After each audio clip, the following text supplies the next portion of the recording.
Ukraine is testing a super weapon against KABs, causing hysteria in Russia. The secret system is already at the front. The drone revolution of Ukraine and Norway is launching a combat UAV factory. Britain is switching to turbo mode. Mass production of interceptors for Ukraine is starting. An army of robots is on the way. Ukraine is creating deadly automated ground modules.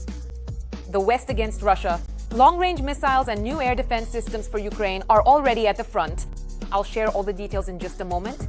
Hello, this is Ukraine Today. I'm Victoria Panchenko, and here are the latest events.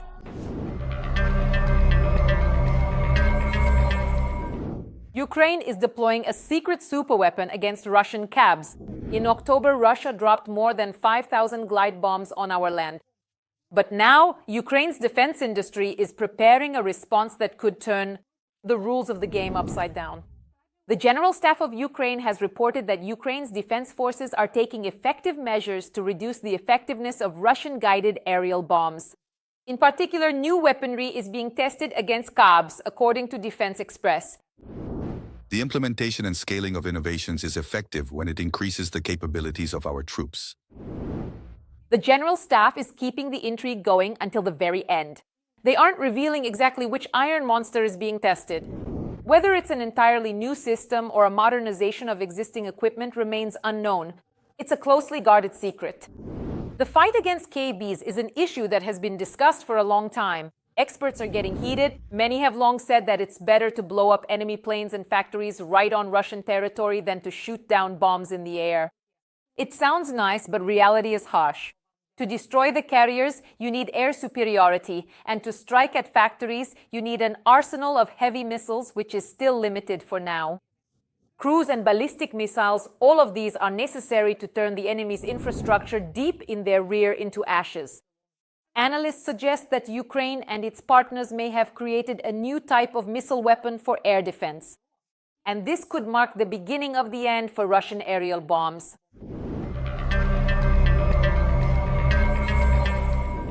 And there's more good news. Ukraine and Norway are launching a joint combat drone factory, starting from 2026, a unified production line for strike and reconnaissance drones that will become a nightmare for the occupiers. This was announced by Defense Minister Dennis Shmyhal. This is an important step that will allow us to scale up our capabilities and strengthen Ukraine's defense. The next stage is to quickly deploy a pilot production line in 2026 and simultaneously work on further increasing capacity. Ukraine will share its experience and innovations with Norway. In turn, we will gain a strong production facility that will supply our soldiers with modern drones, as well as research and design cooperation with leading Norwegian institutions. This project is an example of the kind of cooperation we are building with our partners. Cooperation that strengthens the defense capabilities of all countries in the free world. Thank you to Norway for your support. A similar model of cooperation is also being implemented with the United Kingdom. Just a few days ago, Ukraine and the United Kingdom signed a licensing agreement for large-scale production of Octopus interceptor drones at British facilities. But that's not all. Ukraine is likely creating robotic strongpoints equipped with combat modules to break Russian attacks before they even reach the front lines. Back in 2023, the Ministry of Defense approved the first remote-controlled combat module, Shablya, for use. And in 2024, Ukrainian manufacturers began receiving government orders for the Shablya and Volya combat turrets. Now, everything points to Ukraine building a network of robotic fortified areas. What these robotic strongpoints will look like remains a secret. But one thing is clear, even super robots need recharging ammunition and maintenance. A recent example. One Ukrainian ground robot held an infantry position for a month and a half, meeting the enemy with lead. This is no longer science fiction. It's the reality of the front lines. In general, if we talk about strike ground robotic systems as a direction, such equipment can provide support to infantry units. They can assist during offensive operations as well as cover them during defense. In other words, they can take some of the burden off the infantrymen. A powerful strike drone, an absolute monster, dropped hell right into a cluster of Russians.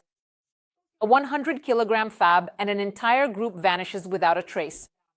The Russians are in a nightmare. This new Ukrainian drone is doing incredible things. See all the details right now.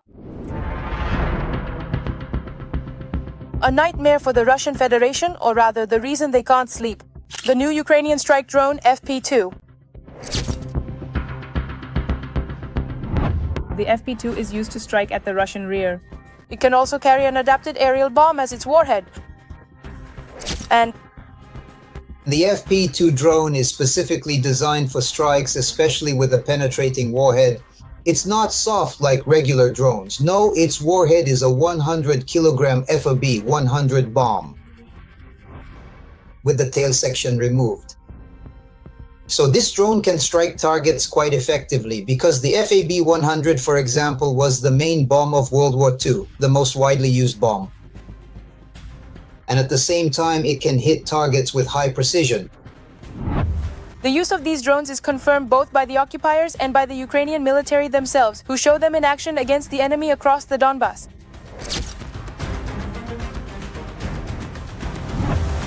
The OFAB marking indicates that the munition is a high explosive fragmentation type designed to strike unprotected and lightly protected targets.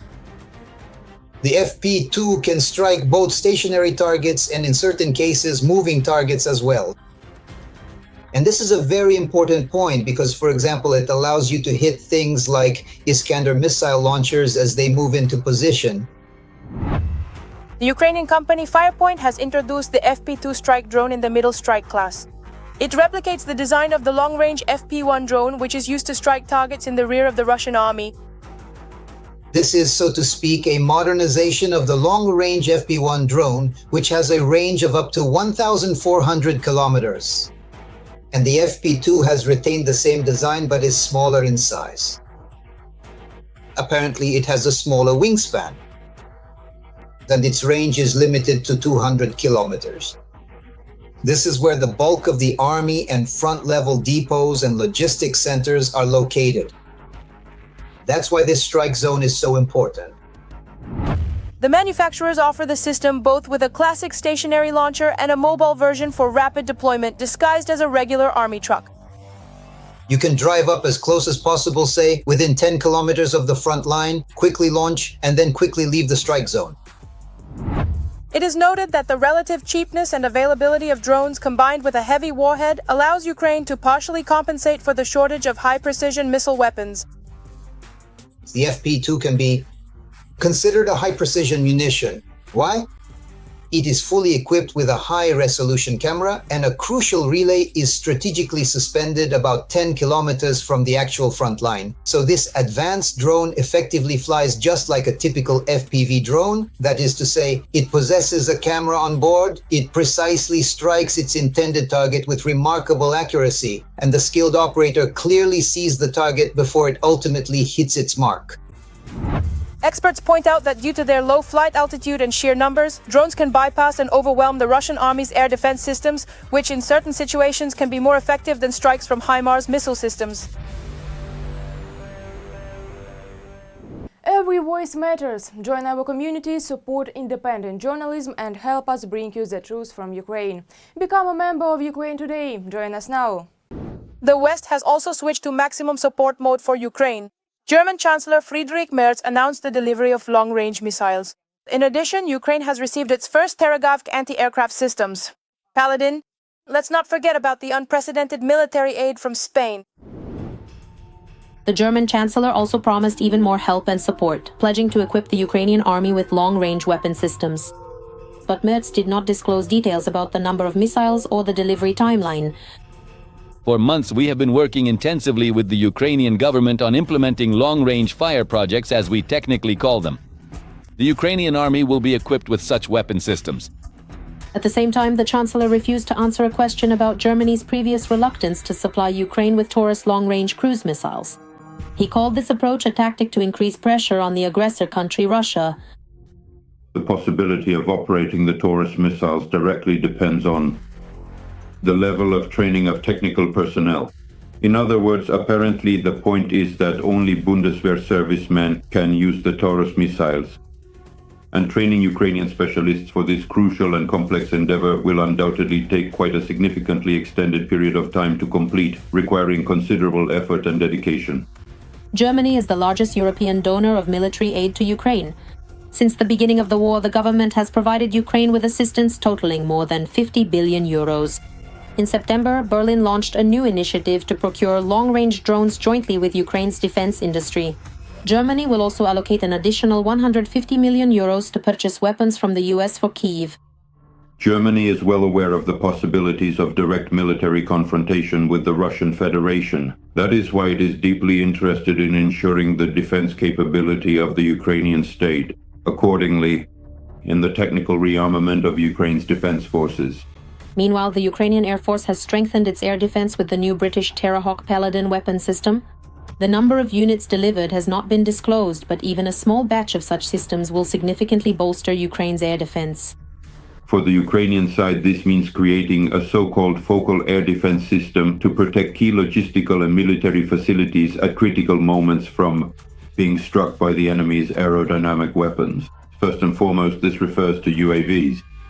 This advanced system is highly mobile and accordingly can be readily redeployed to virtually any desired location, and it offers great flexibility.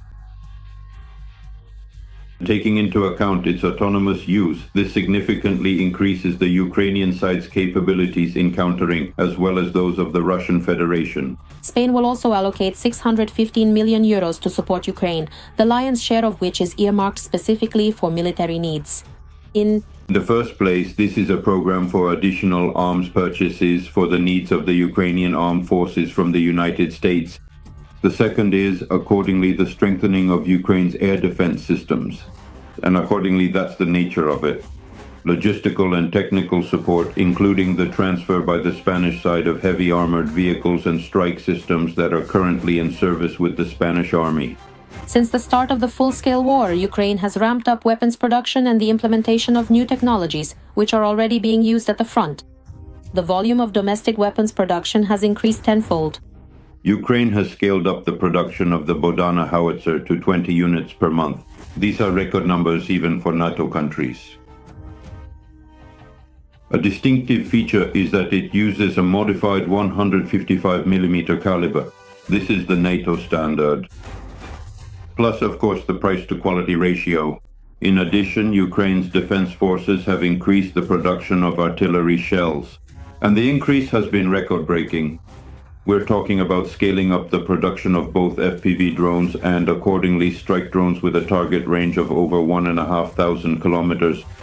Earlier, Volodymyr Zelensky stated that the production of domestic weapons, particularly ballistics and drones, is one of the key tasks for the government and manufacturers. It is worth noting the scaling up of the production of electronic warfare systems and radars. In this segment, once again, Ukraine's defense industry holds one of the leading positions in the world, and accordingly the production of naval drones as well. All of this means that Ukrainian developers have demonstrated the ability to create high-precision weaponry capable of destroying important enemy military targets deep behind the front lines.